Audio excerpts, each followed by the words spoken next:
Komisi Pemberantasan Korupsi KPK mengaku kalah dalam penanganan kasus dugaan rekening gendut Komjen Pol Budi Gunawan. Pelaksana tugas Ketua KPK Taufikur Rahman Ruki mengatakan untuk kasus BG, KPK menerima kalah. Sejalan dengan itu, kasus Budi Gunawan dilimpahkan ke Kejaksaan Agung. Sikap Ruki itu menimbulkan gejolak di internal KPK. Ratusan karyawan KPK menggelar protes secara terbuka dengan unjuk rasa mempertanyakan nasib KPK di tangan Ruki. Menurut para karyawan, KPK tidak boleh kalah. Prime Time kali ini menghadirkan perbincangan bertajuk KPK Jangan Menyerah. Bersama narasumber, mantan Wakil Ketua KPK Bibit Samatrianto, dan saat ini juga sudah bergabung bersama kita anggota Komisi 3 DPR dari fraksi Demokrat Ruhut Sitompul, dan nanti kita juga akan terhubung melalui sambungan telepon dengan peneliti Pusat Studi Hukum dan Kebijakan Miko Susanto Ginting. Saya ke Pak Bibit dulu. Pak Bibit, ini pernyataan Pak Ruki ini menuai protes. Bagaimana menurut Bapak? Saya nggak tahu di dalamnya kayak apa ya. Di dalam maksudnya di dalam KPK ya. Ya. Dalam KPK kayak apa sekarang ini? Kalau saya ada nggak keyakinan bahwa dua alat bukti yang semula dan pada waktu itu memang dipersyaratkan untuk mentersangkakan seseorang itu sudah dipenuhi, termasuk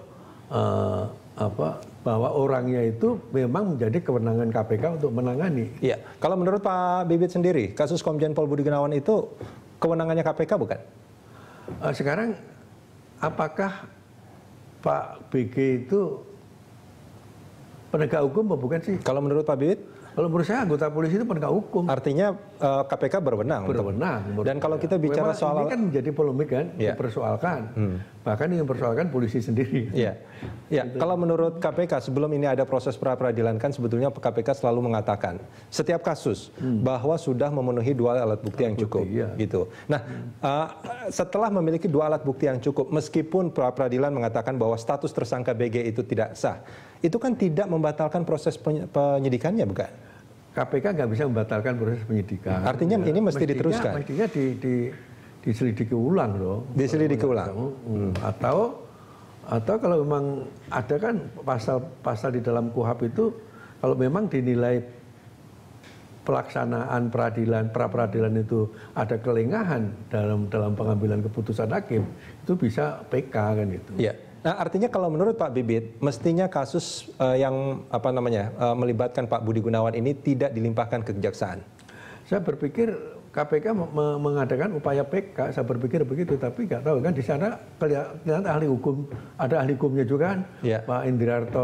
Karena Pak Bibit merasa bahwa KPK berwenang untuk terus melaksanakan ini. Menurut saya itu dari perbedaan tafsir kan, kalau sudah itu, nah itu termasuk juga bagaimana kita menyikapi sistem peradilan kita ini. Gitu loh. Hakim begitu berkuasanya sehingga hakim itu nggak boleh salah. Gitu kan. Tapi banyak perilaku hakim juga yang ketangkep KPK juga kan. Iya. Itu membuktikan bahwa hakim juga bukan malaikat ya.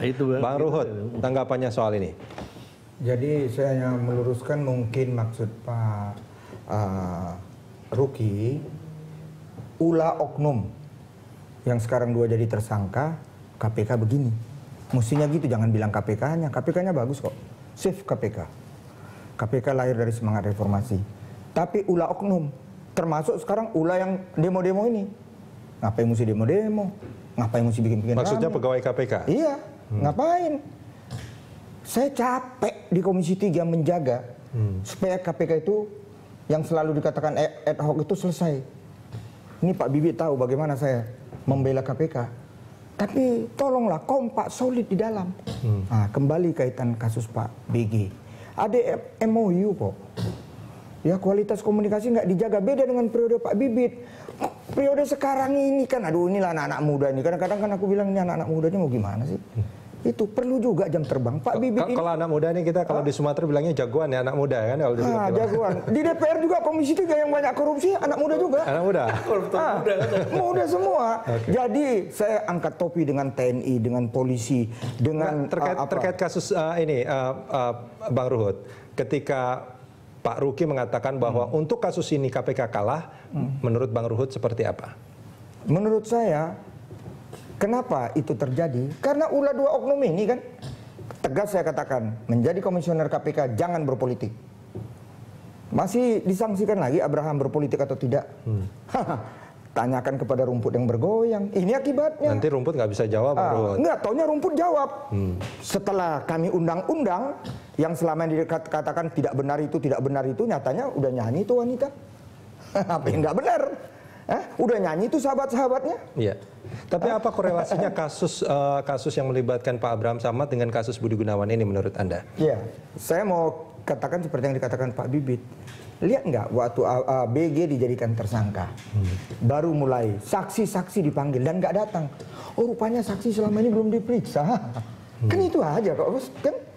Seperti yang dikatakan Bibit. Apa sudah ada 2 alat bukti? Ya. Kan itu.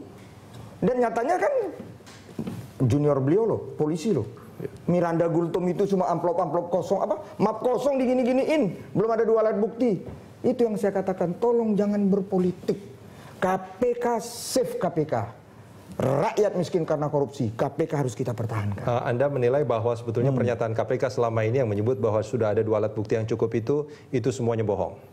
Enggak semuanya. Enggak semua, tapi dalam hal ini kaitan dengan pra-peradilan. Bukan, pernyataan bahwa mereka memiliki 2 alat bukti yang cukup itu bohong. Dari kepolisian, adik kita waktu menjadi saksi, dia kasih kasus Ibu Miranda. Tapi apapun, kita mesti angkat topi dengan KPK. Dan saya selalu mengkumandangkan itu. Apa itu? KPK tidak melakukan karakter assassination. Apabila sudah ada 2 alat bukti yang kuat, diproses. Kan saya tiap hari termasuk di Berita 1. Jangankan lawyer-lawyer merasa profesional, yang sudah tua, yang udah beruban rambutnya. Superman pun menjadi lawyernya. Tersangka menjadi terdakwa. Terdakwa menjadi terpidana. Itu fakta. Dari lahirnya KPK 11 tahun belum pernah ada yang bebas murni. Jadi untuk itu acung jempol buat KPK. Ya, tapi untuk kasus ini? Untuk kasus ini? Kasus ini ya Miranda lah yang ngalami, kasihan kan? Bukan. Akhirnya kena. Wah, kasus ini pra-peradilan udah bicara. Jadi pra-peradilan itu ini juga aku mengkritik begini, Bos. Ini para pengamat, tolonglah. Ngomong itu pendeknya gini lah, kita semua ini dalam hidup harus siap menang, siap kalah. Ini kan semua yang merasa selama ini pra-peradilan pasti menang KPK. Taunya kalah. Mulailah kasih ini, pra-peradilan bisa kasasi, bisa PK, bisa ini. Nggak ada itu. 32 tahun ini jadi advokat. Pra-peradilan bukan barang baru, dari dulu udah ada kok. Ini kayaknya baru BG melakukan pra-peradilan. Bukan pra-peradilan memang dari dulu Pak Faru, tapi soal penetapan tersangkanya saya belum pernah dengar. Itulah sekarang jalannya. Jadi selama 32 tahun belum pernah ya? Ya, kasus ini siapa yang proses? Bukan KPK. Polisi, kejaksaan kok. Sekarang dikembalikan ke jalan yang benar, itu aja kok.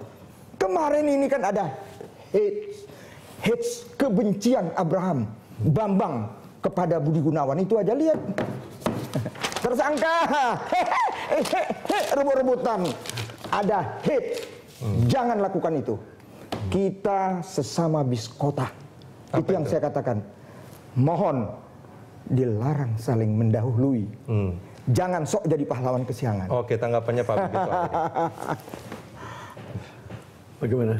Iya, tanggapan soal ini bahwa ini kan pra-peradilan memang sudah mensahkan bahwa memutuskan bahwa oh iya, itu bisa dikaji kan, ada KY ini berwenang mengkaji proses dan dia pengawasan kan dalam proses peradilan ini. Kita lihat aja hasil pengkajian KY gimana.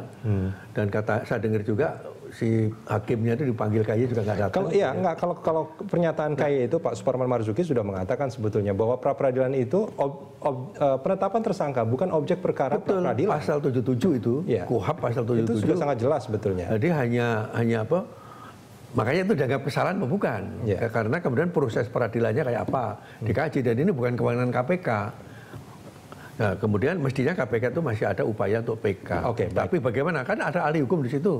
Mestinya kan bisa kalau PK ke kepolisian di mana. Tapi walaupun nanti PK ditolak, toh udah ada upaya hukum. Walaupun kok kemarin ambil kasasi, banding aja nggak bisa masuk kasasi. Oke, kita akan lanjutkan ini di segmen berikut nanti.